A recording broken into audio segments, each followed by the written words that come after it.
Part 1 में बात करेंगे इम्पॉर्टेंट फैक्ट। इम्पॉर्टेंट फैक्ट में पहला पॉइंट है, किसी संख्या में शून्य का गुणा किया जाए या शून्य में किसी संख्या से गुणा किया जाए तो गुणनफल शून्य प्राप्त होता है। जैसे a गुणे 0 बराबर 0। दूसरा होता है 0 गुणे a बराबर 0। मतलब 0 का a में गुणा करोगे तो 0 प्राप्त हो जाए। एग्जाम्पल बात करते हैं, जैसे यहाँ पे 5 गुणे 0 तो बराबर क्या हो जाएगा, 5 का अगर 0 में हम गुणा करेंगे तो 0 ही प्राप्त होगा। अब मान लेते हैं दूसरा 0 में 5 से गुणा करें, अगर 0 में 5 से गुणा करेंगे तब भी क्या होगा, 0 ही मिलेगा। चाहे हम 5 में 0 का गुणा करें तो 0 मिलेगा, या 0 में 5 से गुणा करें तब भी 0 प्राप्त होगा। अब मान लीजिए जैसे 8 गुणे 0 गुणे 4 गुणे 6। अब इसका 8 का 0 में गुणा करें तो क्या होगा, 0 हो जाएगा। और फिर 0 का 4 में गुणा करें तो 0, और 4 का 0 में इसको 6 को गुणा करें तो क्या होगा, 0 ही प्राप्त होगा। आप लोग इस बात को समझ गए होंगे। मतलब 0 में किसी भी संख्या से गुणा किया जाए तो 0 ही प्राप्त होगा, या किसी संख्या में 0 से गुणा किया जाए तब भी 0 ही प्राप्त होगा। चलिए दूसरा इफेक्ट की बात करता हूँ। शून्य में किसी संख्या से भाग दिया जाए तो भागफल शून्य प्राप्त होता है।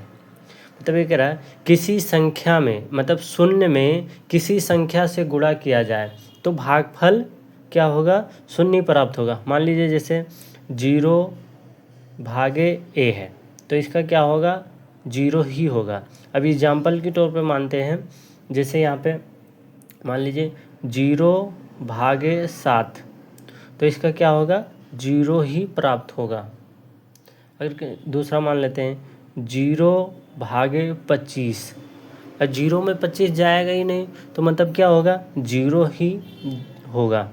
अब मान लीजिए एक एग्जाम्पल और लेते हैं, जैसे 0 बटे 340 तो इसका क्या होगा, भाग करेंगे तो 0 ही होगा।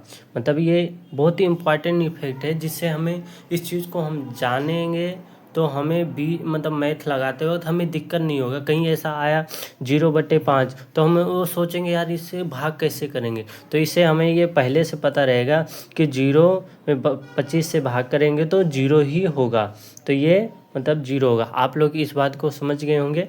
चलिए तीसरा इफेक्ट की बात करता हूँ, तीसरा पॉइंट की, किसी संख्या को शून्य से भाग दिया जाए तो भागफल इन्फिनिटिव मतलब अनंत प्राप्त होता है। इसके निशान का सिंबल में यहाँ पे ये सिंबल जो है इन्फिनिटिव है, इसको इन्फिनिटिव कहते हैं। अब बात करते हैं इन्फिनिटिव कहते हैं। अब यहाँ पे कह रहा है किसी संख्या में शून्य से भाग, मतलब मान लीजिए a और 0 से भाग करेंगे तो क्या होगा, इन्फिनिटिव। इसका मान क्या आएगा, इन्फिनिटिव आएगा। अब मान लीजिए एग्जाम्पल की बात लेते हैं। एग्जाम्पल ये है 17 भागे 0 तो इसका मान क्या होगा, इन्फिनिटिव होगा। अब मान लीजिए 4 भागे 0 तो इसका मान क्या होगा, इन्फिनिटिव। इसका मान इन्फिनिटिव होगा। अब मान लीजिए यहाँ पे 620 भागे 0 तो इसका मान क्या होगा, इन्फिनिटिव। मतलब कोई भी अंक आए अगर उससे मैं भाग करूँगा तो इन्फिनिटिव ही आएगा। मतलब 620 को 0 से भाग करेंगे तो क्या आएगा, इन्फिनिटिव आएगा। या 4 को 0 से भाग करेंगे तब भी हमारा क्या आएगा, इन्फिनिटिव आएगा। या 17 से 17 का भाग 0 से करेंगे तब भी इन्फिनिटिव आएगा, जिसे अनंत बोलते हैं। आप लोग इन बात को बहुत अच्छे तरीके से समझ गए होंगे। चलिए दूसरे उनकी बात करता हूँ। पॉइंट नंबर 4 की बात करते हैं। किसी संख्या की घात शून्य होने पर उसका मान 1 होता है। कह रहा है किसी संख्या की घात शून्य होने पर उसका मान 1 प्राप्त होता है। मान लीजिए a घात 0 बराबर क्या होगा 1 होगा। अब चलिए एग्जाम्पल मानते हैं। मान लीजिए यहाँ पे 18 घात 0 है तो क्या आएगा, इसका मान 1 आएगा। कहीं भी अगर आपको पेपर में आता है कि मतलब कहीं 18 घात 0 है तो उसका मान ये याद रखना 0 है तो 1 आएगा।